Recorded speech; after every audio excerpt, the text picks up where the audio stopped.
if you look at the physical architecture of a modern AI data center today, you start to notice this really glaring contradiction. Oh, absolutely. We're running these unbelievably sophisticated training models, across tens of thousands of GPUs, but we're trying to connect all that compute power using basically just copper wiring. Which is wild when you think about it. Right. The data is moving so fast and the frequencies are so high that the electrons traveling through those copper cables are essentially creating a massive traffic jam. And they generate friction, and that friction basically manifests as heat. Yeah, the physical properties of copper actually become a liability at a certain scale. Like when hyperscalers push data at the speeds required for next generation AI, copper acts less like a conductor and, well, more like a heating element. Right. Data centers are hitting a literal thermal wall. They're dedicating just absurd amounts of their total power budget just to run the cooling systems. Just to stop the server racks from literally melting. Okay, let's unpack this, because that brings us to the core focus of today's deep dive. We are looking at the hidden hardware layers attempting to solve this exact physical bottleneck. Transition away from copper. Yes, specifically through the lens of a Swedish microcap stock named Sivers Semiconductors, trading under the ticker SIVE.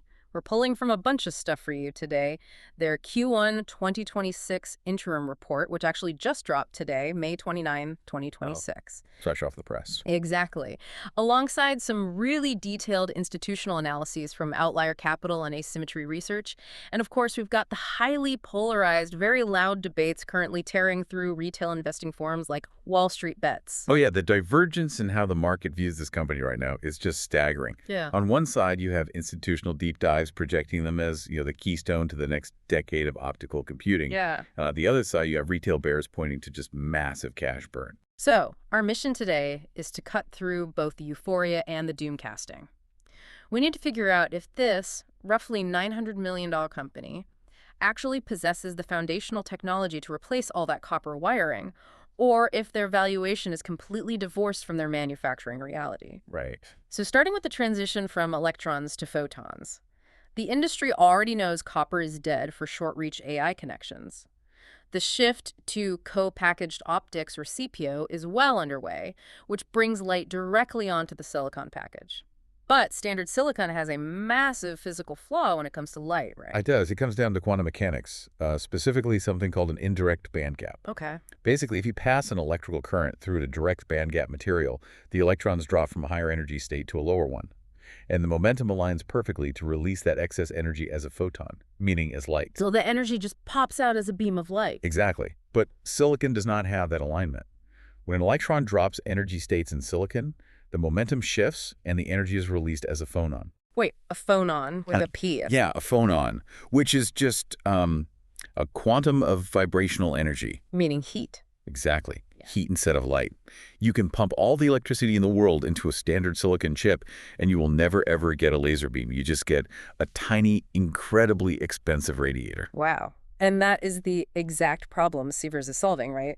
Because silicon can't shine, you have to bring in an external light source. Right. So Sivers owns and operates this highly specialized foundry in Glasgow, Scotland, that manufactures lasers out of indium phosphide. Yeah, NMP. Indium phosphide is a direct bandgap semiconductor. It emits light efficiently, and Sivers custom designs these NMP arrays to basically sit next to the silicon chips and act as the optical engine for the entire system. What's fascinating here is how that translates to the data center's bottom line. Yeah. We actually saw the hard metrics on this at the OFC 2026 event recently. Oh, right, the Jabil demo. Yeah. Jabil debuted a 1.6 terabit linear receive optics transceiver, an LRO, that utilized Sivers' indium phosphide technology. And the energy efficiency numbers completely recontextualized that whole thermal wall problem we were just talking about. Give me the numbers. So standard silicon photonic solutions typically operate at an energy cost of around 4 to 6 picojoules per bit. Okay. The Jabil transceiver running Sivers lasers demonstrated an efficiency of 3 to 4 picojoules per bit. Oh, wait, that is essentially a 30% reduction in power consumption just on the optical interconnects? Huge reduction. I mean, if you apply a 30% energy saving across a 100 megawatt data center running millions of these transceivers, you are freeing up massive amounts of power that can now be redirected into actual GPU compute, rather than just spinning cooling fans. Exactly. It completely changes the total cost of ownership for the hyperscalers. But Building an efficient laser in a lab in Glasgow is really only step one. Right. The market is aggressively questioning how that technology actually translates into sustainable revenue. Yeah, and taking a hard look at the Outlier Capital report, the revenue structure right now is deeply skewed. I mean, it's like a gold rush, and Yeah. Sivers is selling the picks and shovels. Here. But right now, a massive chunk of the money coming in is classified as NRE, non-recurring engineering revenue. They aren't selling millions of off-the-shelf shovels yet. They're getting paid by tech giants to co-develop and design the prototypes. Yeah, it's the difference between an architectural firm getting paid to draft blueprints Hmm. versus a manufacturer selling the actual steel to build the skyscraper. Exactly. And the entire bull thesis relies on the assumption that those blueprints will eventually become the standardized skyscraper. And to achieve that, Sivers has to successfully embed their lasers into the dominant AI supply chains, which honestly are currently fractured. Right. There is no single universal standard for optical routing yet.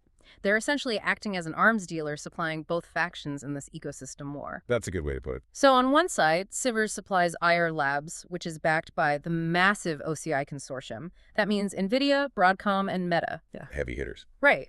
But then they are also deeply embedded on the opposing side. They partnered with Poet Technologies to feed into the Marvell and Celestial AI ecosystem. And we know the sheer scale of the capital flowing into that side because NVIDIA recently gave Marvell a $2 billion contract for optical interconnects. Yeah, by supplying both architectures, Sivers basically neutralizes the risk of betting on the wrong horse. If the hyperscalers choose the IR Labs architecture, Sivers sells the laser. If they choose the Marvell architecture, Sivers sells the laser. Okay, that strategy sounds foolproof until the ecosystem starts, eating itself. The Celestial acquisition. Exactly. In April 2026, Marvell outright acquired Celestial AI for $3.25 billion. Massive consolidation. But immediately following that acquisition, Marvell canceled all purchase orders from Sivers' strategic partner, Poet Technologies, citing confidentiality breaches. Yeah. When I read that, it looks like a disaster. If Poet gets excommunicated from the Marvell supply chain, doesn't that instantly sever Sivers' access to half the market? Does this just blow up half of Sivers' bull case? I mean, it definitely sent shockwaves through the retail investor base. You saw the panic on Reddit. Mm-hmm. But tracing the actual supply chain mechanics reveals the distinct advantage of being an upstream component supplier. How so? Marvell cutting POET eliminates a midstream integration partner, right? But it does absolutely nothing to change the underlying physics of Marvell's hardware. Oh, because Marvell's silicon photonics still have an indirect band gap. Exactly the same physical limitation. Marvell still desperately needs external indium phosphide lasers to power the architecture they just spent $3.25 billion to acquire. Right. Because Sivers owns the raw manufacturing capability in Glasgow, they are positioned to simply supply distributed feedback lasers, DFB lasers, directly to Marvell, completely bypassing the POET drama. Wow, so controlling the source material provides this incredible structural leverage when middle-tier partners get squeezed out. Now, while the AI optical narrative is what's really driving the valuation, diving into the asymmetry research analysis shows Sivers is applying this mastery of high-frequency waves to entirely different sectors. They're not a one-trick pony. No, not at all. They have a completely separate wireless division that provides a crucial revenue floor. They recently secured dual U.S. C-CHIPS Act awards totaling $11.6 million, and we're already seeing expectations for a year 2 renewal. And that wireless technology isn't just theoretical, it is actively deployed. Their millimeter wave chips are integrated into all Space's satellite communications terminals. Right. And those are hitting significant operational milestones with both the U.S. Department of Defense and the U.K. Ministry of Defense. They are handling the secure high-bandwidth data links between low Earth orbit satellites and ground forces. Plus, they have an upcoming Q4 2026 volume production ramp with a LiDAR customer. The industry consensus heavily points to AIVA for that one. Yeah, that's the rumor. And that specific contract is modeled to be worth up to $138 million over its life cycle, which is basically translating this same high-frequency optical tech into spatial mapping for autonomous vehicles. It's a huge market. Okay, the most highly debated vertical is hidden in this vague footnote about a Fortune 100 biosensing customer. They've already delivered 50,000 devices for this mysterious project, and the Reddit forums are utterly convinced this is Apple developing non-invasive glucose monitoring. Yeah, the Reddit sleuths are all over that one. Yeah. But the physical mechanics of how that would work are actually quite sound. Really? Yeah. A finely tuned indium phosphide continuous wave laser can emit highly specific infrared wavelengths. So when you shine those wavelengths into the skin, the interstitial fluid absorbs the light differently depending on the glucose concentration. Oh, wow. Yeah, so if you can miniaturize that laser enough to fit into a wearable like a smartwatch, you eliminate the need for needles entirely. That's wild. Yeah. But looking at this from an operational standpoint, trying to act like a technological Swiss army knife, they have active projects spanning AI data centers, military satellite defense, self-driving LiDAR, and potential consumer health wearables. It's a lot. It seems like a massive risk. Attempting to dominate four completely disparate technological verticals with a sub-$1 billion market cap seems like a recipe for internal chaos. I mean, the engineering requirements for a military satellite are completely different from a consumer smartwatch. Are they spreading themselves too thin? That's a very fair question. Execution risk is arguably the single largest threat to the company right now. Each of these verticals requires isolated engineering teams, distinct sales pipelines, and these grueling multi-year qualification processes. Yeah. When a microcap spreads its operational focus that thin, it becomes incredibly vulnerable to macroeconomic shocks or bureaucratic delays from its massive partners. And we are seeing that vulnerability play out in real time in today's Q1 2026 earnings release. Top-line revenues dropped 22% year over year, coming in at 61.9 million Swedish krona. Yeah, that was a hit. And the company directly attributes the shortfall to the Q4 2025 U.S. government shutdown, which froze defense budget approvals and delayed their anticipated wireless contracts. And just to pause here, to be completely transparent with you listening, we are strictly analyzing the balance sheet impact as reported in their financials. Right. We are absolutely not taking any political stance on the shutdown itself. The financial takeaway here is simply that relying heavily on defense contracts means your quarterly revenue can evaporate overnight due to legislative gridlock. Exactly, which forces a broader conversation about how the market is attempting to price this stock. When you read through the retail sentiment on our Wall Street bets, the bulls are aggressively hyping the opportunity pipeline. Today's report showed a 77% growth in their pipeline, which now sits at an astonishing $799 million. Right, so the bulls see an $800 million pipeline and assume the stock is a guaranteed multi-bagger. Yep. But the bears are doing the actual accounting, and the math is brutal. Sivers is currently trading at roughly 80 times forward enterprise value to sales. I mean, if you look back at 2025, their total revenue was 304 million SEK, but only 85.7 million of that was actual tangible product sales. Right. The rest was the NRE design money we talked about. Exactly. And the bottom line for Q1 2026 shows an EBITDA of negative 24.7 million SEK. They are burning significant cash to keep these development programs alive. And one of the sharpest critiques from the bear camp focuses strictly on manufacturing capacity. Sivers' internal Glasgow fab runs on older 200-millimeter wafers. The math simply does not support that facility churning out the millions of units required to satisfy a Google or a Meta when CPO becomes the standard. It just can't handle the volume alone. Yeah. Right. So the bears look at established, highly profitable competitors like Lumentum, who already possess massive scale and trade at a highly rational 3 to 4 times revenue, and they ask why anyone would pay a premium for Sivers. So what does this all mean? Yeah. I mean, is the market really paying $900 million for a company that only produces a rounding error's worth of actual products? If we connect this to the bigger picture, the valuation makes sense only when you understand the semiconductor valley of death. Valley of death. Yeah. The market is explicitly valuing Sivers as a transition story. An 80x multiple means investors are ignoring the 2025 product output and pricing in the probability of capturing the future optical monopoly. I see. Transitioning from customized low-volume R&D contracts to standardized high-volume product sockets requires years of heavy capital expenditure before a single high-margin wafer is sold. But the clock is ticking on that transition, right? They have to bridge the gap between their current cash burn and the future hyperscale deployment. And that requires solving 2 existential threats simultaneously. They need a massive influx of manufacturing capacity and a significant injection of operational capital. And management has aggressively targeted both bottlenecks. To solve the capacity limits of the Glasgow fab, They forged a strategic partnership with WN Semiconductors in Taiwan. Okay. WN operates a massive foundry infrastructure, and this agreement secures Sivers access to a 35,000-plus wafer capacity. Wow, okay, so that immediately invalidates the bear argument about volume constraints.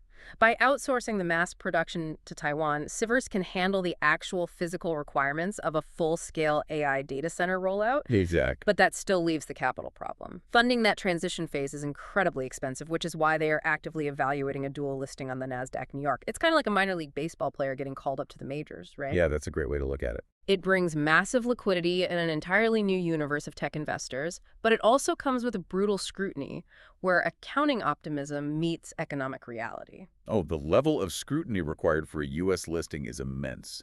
They have to complete a PCAOB audit uplift.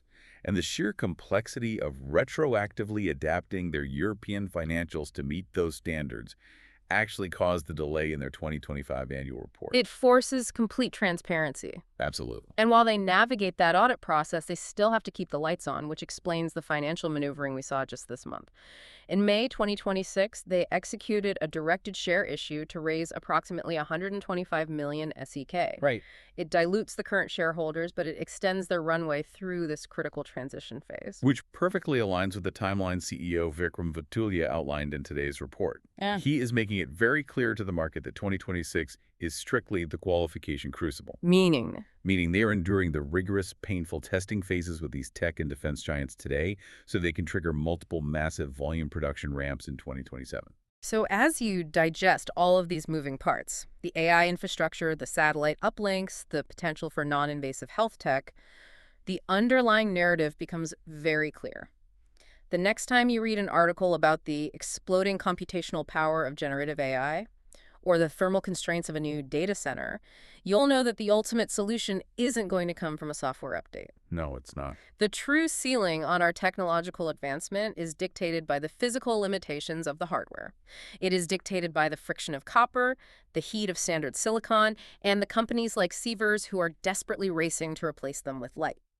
And, this transition from electron-based computing to photon-based computing forces us to rethink the entire hierarchy of the tech industry. So? Well, for the last decade, we have watched software architectures dominate the market. But as we hit the absolute physical limits of traditional materials, we have to consider something. Will the ultimate power and wealth of the AI revolution belong to the famous software CEOs we see on TV? Or will it be silently controlled by obscure independent foundries who hold the global supply of rare materials, like indium phosphide, that make optical computing physically possible? That is a fascinating thought to leave on. The most advanced algorithms in the world are useless if the hardware melts before the data arrives. Thanks for joining us on this deep dive.